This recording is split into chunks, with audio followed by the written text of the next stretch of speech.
Student, स्वागत है फिर से आप सबका हमारे चैनल एक्सेलर पे। और मैं हूं आपका होस्ट एंड दोस्त एस ए मीर। सो प्यारे बच्चों, आज हम पढ़ने वाले हैं ब्लड सर्कुलेशन। जैसा आप सबको पता है कि लास्ट वीडियो में हमने सर्कुलेटरी सिस्टम पढ़ा और उसमें हमने सर्कुलेटरी सिस्टम के वेरियस कंपोनेंट्स को डिस्कस किया, जिसमें हमने ब्लड वेसल्स को डिस्कस किया और उसके साथ साथ हमने ब्लड के डिफरेंट कंपोनेंट्स को डिस्कस किया और हमने हार्ट का थोड़ा सा इंट्रोडक्शन दिया था। आज के इस वीडियो में हम ब्लड सर्कुलेशन को समझने की कोशिश करेंगे। जैसा आप सबको पता है कि पहले हमें पता होना चाहिए कि ब्लड सर्कुलेशन क्या होता है। ब्लड सर्कुलेशन सिंपली होता है circulation of blood in our entire body, यानी हमारे हार्ट से जो ब्लड सप्लाई किया जाता है टू आवर बॉडी, जब ये पूरी बॉडी में रिटर्न होके फिर से हार्ट में आता है, दिस प्रोसेस कंटिन्यूज। ये हमेशा चलता रहता है right from the birth up to the death of a person. So इसी प्रोसेस को, जिस प्रोसेस के जरिए से ब्लड को हमारी पूरी बॉडी में सप्लाई किया जाता है एंड देन इस ब्लड को कलेक्ट करके फिर से हार्ट को जो है रिटर्न किया जाता है, इसको ही हम ब्लड सर्कुलेशन कहते हैं। अब क्वेश्चन है कि ब्लड सर्कुलेशन का इंपॉर्टेंस क्या है। Why is blood circulation important in our body. तो हमें पता होना चाहिए कि हमारी बॉडी के अंदर कई तरह के केमिकल जो है वो एक जगह पे प्रोड्यूस होते हैं, उन्हें दूसरी जगह तक पहुंचाना होता है। जैसे हमारे जो एंडोक्राइन ग्लैंड्स है वो कई तरह के हार्मोन्स प्रोड्यूस करते हैं, लेकिन वो एंडोक्राइन ग्लैंड्स में जहां पे प्रोड्यूस होते हैं वहां से काफी दूर दूसरे टिश्यू या दूसरे ऑर्गन पे उनका इफेक्ट होता है, तो ब्लड उन्हें उस ग्लैंड से टारगेट टिश्यू या टारगेट ऑर्गन तक पहुंचाता है। इसके अलावा जैसे हम फूड डाइजेस्ट करते हैं हमारे डाइजेस्ट सिस्टम के अंदर, तो जो डाइजेस्टेड फूड है एब्जॉर्ब होता है ब्लड के अंदर और फिर ब्लड से उसे सेल्स तक पहुंचाया जाता है, जहां पे हर सेल उस ब्लड जो है उस डाइजेस्टेड फूड का इस्तेमाल करती है for the energy and some part of the food is utilized for the growth and repairment। इस तरीके से कई और सारे जो वेस्ट्स हमारी सेल्स के अंदर बनते हैं उन्हें एक्सक्रीटरी ऑर्गन्स तक पहुंचाया जाता है, फिर उन्हें बॉडी से रिमूव किया जाता है। सो ये सारा का सारा प्रोसेस जो है ब्लड सर्कुलेटरी सिस्टम ही करता है, या ब्लड सर्कुलेशन के जरिए से ये सारा का सारा जो है ट्रांसपोर्ट जो है पॉसिबल हो पाता है। That is why blood circulation is very important for our body. अब ब्लड सर्कुलेशन जो है ये हमारे हार्ट से स्टार्ट होता है।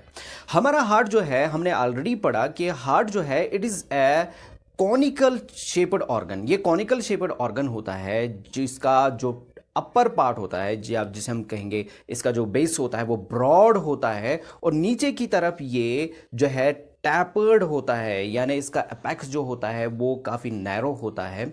एज सच ये ट्राइंगुलर शेप का भी होता है, जिसको हम कॉनिकल शेप कह सकते हैं या ट्राइंगुलर शेप भी कह सकते हैं।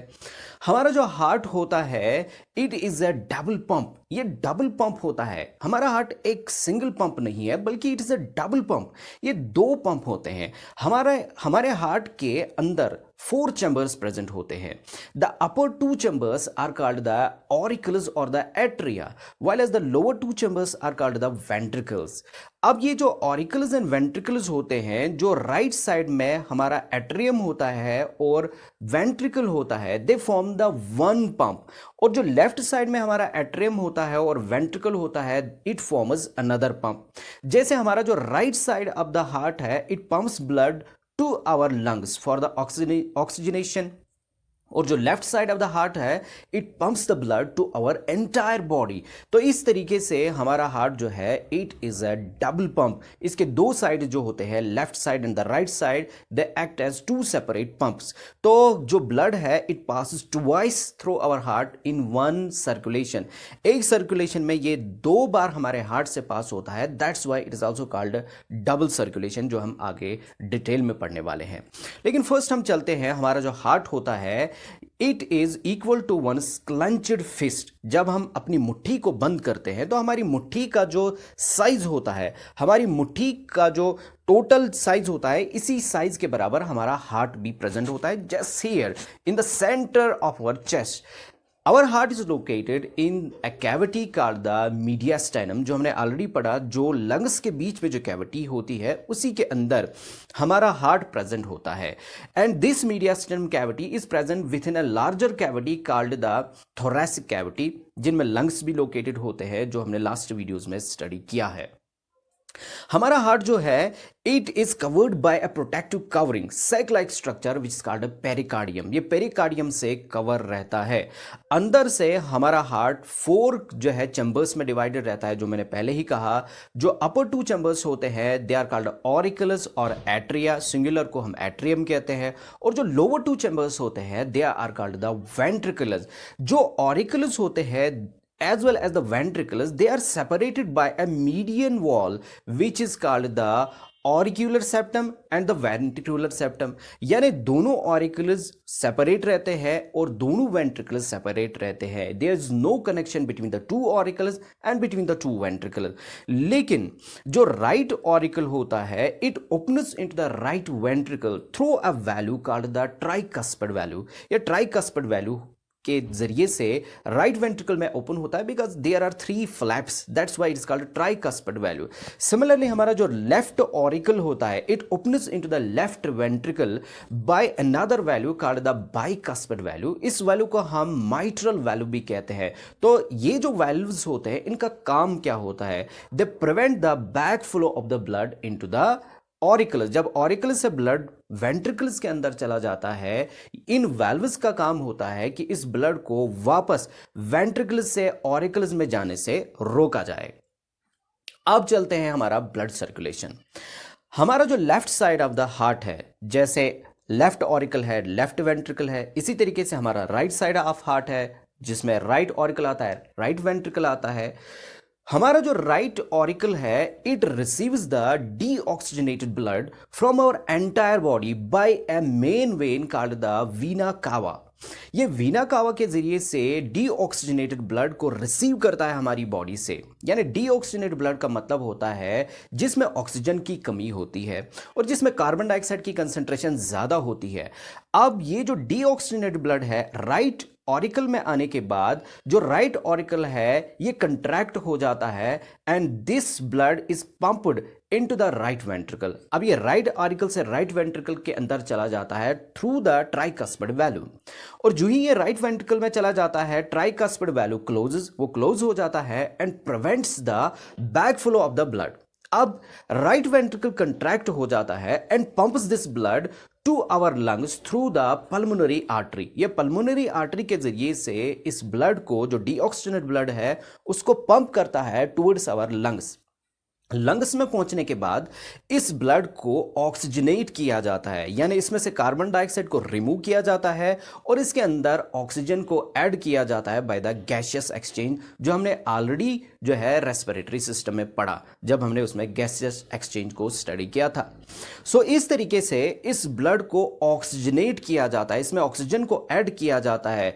देन इस ऑक्सीजनेटेड ब्लड को लंग्स से फिर से वापस हार्ट को सेंड किया जाता है through a vein called the pulmonary vein। So pulmonary vein इस oxygenated blood को carry करता है from our lungs to our left auricle or the left atrium। यानी left atrium जो है it receives the oxygenated blood।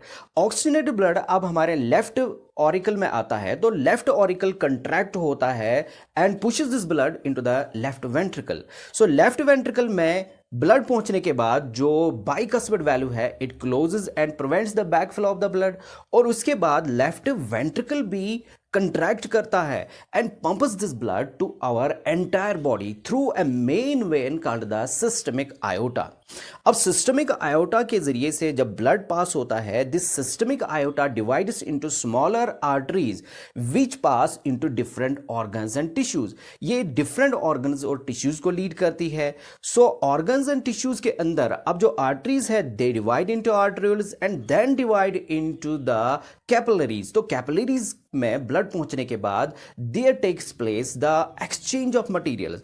Exchange of materials होता है यानी ब्लड के अंदर जो ऑक्सीजन होता है that is supply to the cells और सेल्स से जो कार्बन डाइऑक्साइड प्रोड्यूस होता है that is loaded into the blood. इसके अलावा और भी मटेरियल्स ट्रांसपोर्ट होते हैं, जैसे फूड ट्रांसपोर्ट होता है, हार्मोन्स ट्रांसपोर्ट होते हैं एंड अदर केमिकल्स भी ट्रांसपोर्ट होते हैं।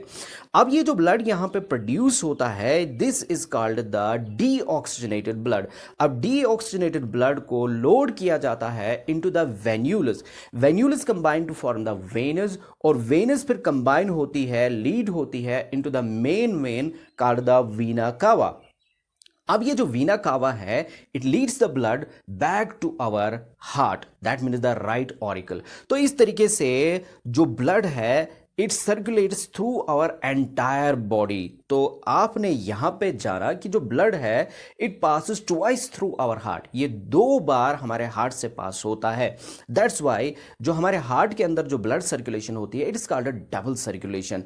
And why is double circulation important? क्योंकि ये इंपॉर्टेंट इसलिए होता है because it separates the oxygenated blood from the deoxygenated blood. तो ऑक्सीजनेटेड और डीऑक्सीजनेटेड ब्लड को सेपरेट किया जाता है बाय द डबल सर्कुलेशन। अब जो डबल सर्कुलेशन होता है, जब ब्लड पंप होता है from our heart to the lungs and back to the heart, this is called the pulmonary circulation. तो आपको याद रखना है, जब ब्लड को पंप किया जाता है हमारे हार्ट से हमारे लंग्स तक और back to our heart, this called pulmonary circulation. और जब ब्लड पंप किया जाता है from our heart to entire body and back to heart, this is called a systemic circulation। तो हमारी बॉडी के अंदर there are 2 types of circulation, one is pulmonary circulation and another is the systematic circulation। तो इस तरीके से पूरा जो ब्लड है that circulates in our body और different materials को जो है ट्रांसपोर्ट किया जाता है from one place to another place। हमने ये स्टडी किया कि जो हार्ट है it contracts and relaxes, ये कंट्रैक्ट भी होता है और रिलैक्स भी होता है। So one complete contraction and one complete relaxation of heart is called one heart beat. So इसको हम वन हार्ट बीट कहते हैं।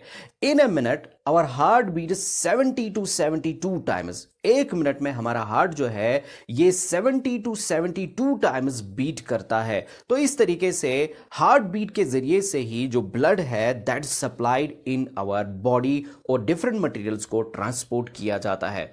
अब जब ब्लड ट्रांसपोर्ट होता है हमारी बॉडी के अंदर, the blood exerts a pressure on the walls of the blood vessels. The pressure exerted by the blood on the walls of the blood vessels is called the blood pressure. यानी जो blood pressure होता है it is simply the pressure exerted by the blood on the walls of the blood vessels. अब जो blood pressure होता है ये 2 type का होता है।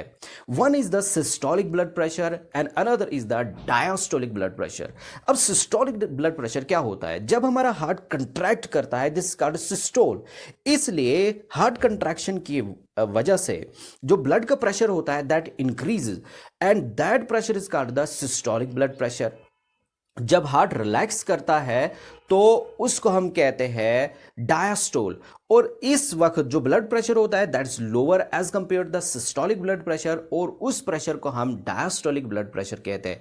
इन अ नॉर्मल पर्सन जो सिस्टोलिक ब्लड प्रेशर होता है that is 120 millimetre of mercury, और जो डायस्टोलिक ब्लड प्रेशर होता है that is 80 millimetre of mercury. तो एज यूजुअल जब हम एक नॉर्मल पर्सन का ब्लड प्रेशर लिखते हैं हम उसे 120/80 लिखते हैं। सो स्टूडेंट्स, आपको हमारा ये वीडियो कैसा लगा कमेंट्स में ज़रूर लिखें। अगर आपको हमारा ये वीडियो अच्छा लगा तो हमारे चैनल को सब्सक्राइब करें और इसे शेयर करें ताकि ये वीडियो दूसरों तक भी पहुंचे। Thank you.